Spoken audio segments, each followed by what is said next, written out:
अपने next topic की तरफ चलते हैं, which is operations on real numbers. बहुत इंपॉर्टेंट टॉपिक है क्लास 9 के पॉइंट ऑफ व्यू से, तो इसको थोड़ा सा ध्यान से पढ़ेंगे और आराम से पढ़ेंगे, क्योंकि हम एनसीईआरटी कर रहे हैं अभी, तो हम एनसीईआरटी के पॉइंट ऑफ व्यू से ही बात कर रहे हैं। आपने अपनी छोटी क्लासेस में, अर्लियर क्लासेस में रैशनल नंबर्स के बारे में पढ़ा है कि रैशनल नंबर्स जो है वो कम्यूटेटिव, एसोसिएटिव, डिस्ट्रीब्यूटिव लॉज जो होते हैं एडिशन के, मल्टीप्लिकेशन के, सबको सेटिस्फाई करता है। दोबारा से बता रहा हूं एक बार कि आपने छोटी क्लासेस में पढ़ा हुआ है कि रैशनल नंबर्स जो हैं वो सेटिस्फाई करते हैं commutative, associative, distributive laws of addition and multiplication. अगर हम ऐड करते हैं, सब्ट्रैक्ट करते हैं, मल्टीप्लाई करते हैं या डिवाइड करते हैं एक्सेप्ट बाय 0 दो रैशनल नंबर्स को, तो हमें एक रैशनल नंबर ही मिलता है। सिंपल सी चीज है, ठीक है। अच्छा, लेकिन अगर हम इर्रेशनल नंबर्स की बात करें तो क्या ऐसा होगा कि इर्रेशनल नंबर्स जो हैं वो सम डिफरेंस या डिवाइड करने पर या मल्टीप्लाई करने पर इर्रेशनल ही रहे? तो इस चीज के ऊपर हम अगले टॉपिक में पढ़ने वाले हैं कि क्या ऐसा होगा या नहीं होगा। फॉर एग्जाम्पल, अगर मैं √6 विच इज ऑब्वियसली इर्रेशनल, इसमें ऐड करूं -(√6) तो मेरा आंसर आएगा 0, और 0 जो होता है वो रैशनल नंबर होता है। This is not irrational. Simply एक और अगर मैं चीज देखूं कि √3 को अगर मैं √3 से मल्टीप्लाई करूं, दोनों के दोनों इर्रेशनल है, तो मेरे सामने 3 आएगा। तो इसका मतलब यह है कि the sum, difference, quotient and products of irrational numbers are not always irrational. तो इस चीज को आपने ध्यान रखना है। तो हम आगे आने वाले एग्जाम्पल्स में इन्हीं चीजों को और अच्छे से और डिटेल में पढ़ने वाले हैं। तो इस सबसे पहले हम एग्जाम्पल नंबर 12 स्टार्ट करते हैं। इसमें लिखा हुआ है check whether this this this and this, 4 हमें नंबर्स दिए हुए हैं, आर इर्रेशनल और नॉट, हमें चेक करना है।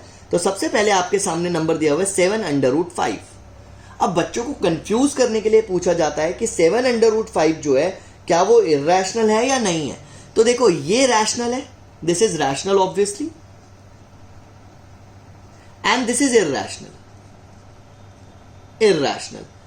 तो जब भी हम रैशनल और इर्रेशनल नंबर को प्रोडक्ट कर रहे हैं तो वो इर्रेशनल ही होगा। आपके सामने है यहां पर, इस चीज को ध्यान रखना, क्योंकि √5 is irrational.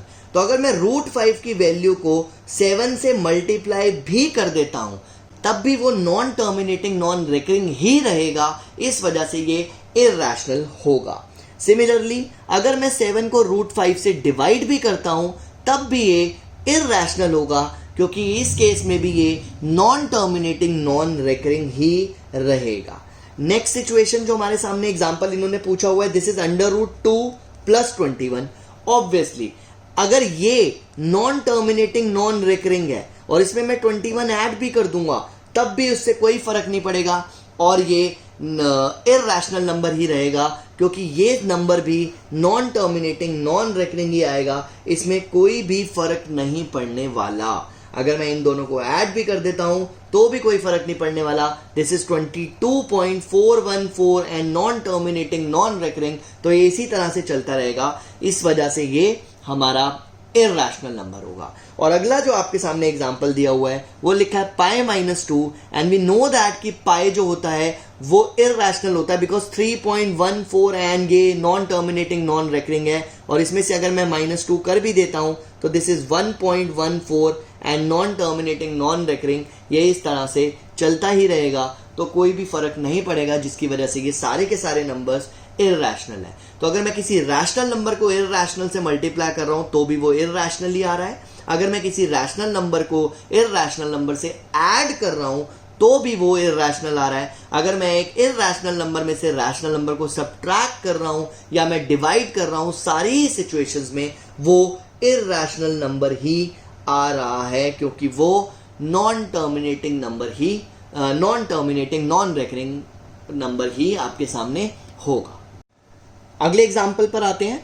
Example number 13 which is on page number 19। This is on page number 19। ये फर्स्ट चैप्टर का एग्जाम्पल 13 है जो मैं आपके सामने सॉल्व कर रहा हूं। This is add 2√2 plus 5√3 and √2 minus 3√3। हमें इन दोनों को ऐड करना है और ये बिल्कुल वैसे ही है जैसे आप लाइक टर्म्स और अनलाइक टर्म्स को एक साथ करके ऐड सबट्रैक्ट करते हो, तो उसी तरीके से करना है। तो नॉर्मली हमने क्या किया, 2√2 प्लस √2 एक साथ लिख लिया और 5√3 माइनस 3√3 को एक साथ लिख लिया क्योंकि ये लाइक टर्म्स थी।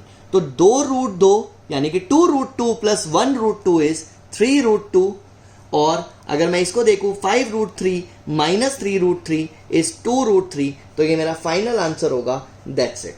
आप इसी को डायरेक्टली भी कर सकते हो, 2√2 प्लस 5√3 प्लस √2 माइनस 3√2। मैंने पहले सबको ऐड कर दिया, अब मैं लाइक टर्म्स को एक साथ ले रहा हूं। इसके साथ मैंने इसको जब लिया तो ये आया 3√2 और जब मैंने 5√3 को, दिस इज 3√3 माइनस 5√3 किया तो ये आया 2√3। तो ये मेरे सामने सेम आंसर आ रहा है जो मेरा पहले आंसर था। तो इस चीज़ का आप लोगों ने ध्यान रखना है कि आप लाइक टर्म्स को एक साथ और अनलाइक टर्म्स को एक साथ रख के अलग से कर सकते हो, कोई प्रॉब्लम नहीं है। अगर कोई अनलाइक टर्म भी होती लाइक √5 होता तो उसको साइड पे रख दो, उसका कोई काम नहीं है। बाकी जो भी बच रहा है वो आंसर हमारा उसी फॉर्म में वैसे ही होगा।